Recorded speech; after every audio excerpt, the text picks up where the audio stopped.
I'm Alexander Rossi, and I'm a part of the Team Lotus AirAsia Driver Development Program, and I'm in Abu Dhabi for the Formula One Young Drivers Test. The test program today started off with just getting comfortable with the car and really working towards, adjusting my driving style for Formula One machinery. Coming from GP2 racing this weekend, it did give me a bit of an advantage. However, Formula One is definitely a different world. So it took, a good 8 or 9 laps to get used to it. And then from there we started the program, doing a lot of dampening tests for 2012 and the new car that's coming out next year. And beyond that, we did a bit of work for Pirelli and the new development tires that they're bringing out next year as well. So in a way, it was kind of a test for the future, but at the same time, we got to get some performance runs in the morning and in the afternoon, which gave me a chance to really feel the Formula One car at its maximum potential and see what I could do behind the wheel. The step up from GP2 to Formula One is big and it's not big. It's kind of like one of those things where if you've been successful in GP2, then the step to Formula One is going to be more gradual than someone that was coming from Formula 3, for example. But at the same time, the techniques are quite different.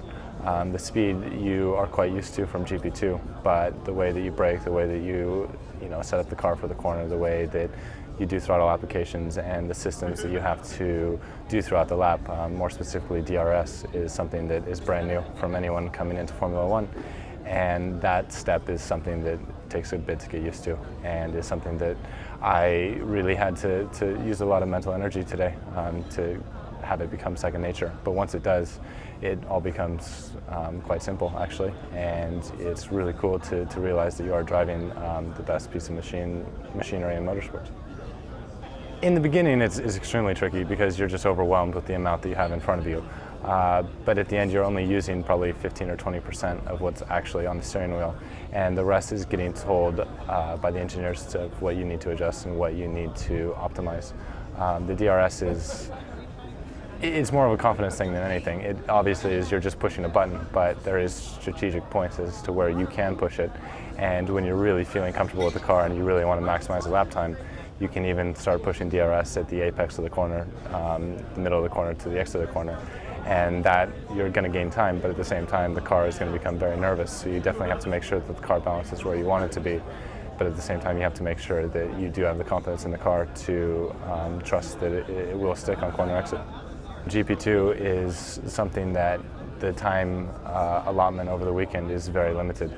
And in Formula One, the time that you get in qualifying is very limited. Q1, Q2 is less than half an hour, and GP2 is half an hour. So it really teaches the driver to extract the maximum out of the tire, out of the car in one single flying lap. And along with that goes the fact that both GP2 and Formula One are using the Pirelli tire, and it is very specific. It is different than other tires that we have all used in the past. So being able to come into Formula One with a year or two of GP2 experience under your belt is going to give you that upper hand when you get into the car, as you'll immediately know what the tire needs and how to maximize it. My experience with Caterham Team AirAsia was very good. We had a lot of pace in testing, and we were coming into this weekend with the expectation of being on the podium. And while we didn't achieve that, we showed that we definitely did have pace that was necessary to be at the top. And I think that it was a very good baseline and a very good step towards the future. And hopefully we can continue to develop that relationship going into the off season. Being an American getting into a Formula One car is an accomplishment in and of itself.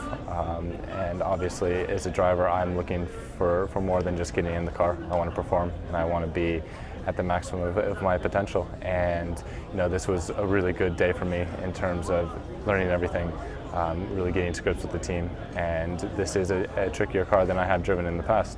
The technology has advanced quite a bit in the past couple of years, and they are making it a bit more difficult for drivers in terms of tire degradation and the way that the tires work. So this was very good for me to have a good understanding of what it's like, and no longer to be kind of guessing of oh, I wonder what a Formula One car is going to be.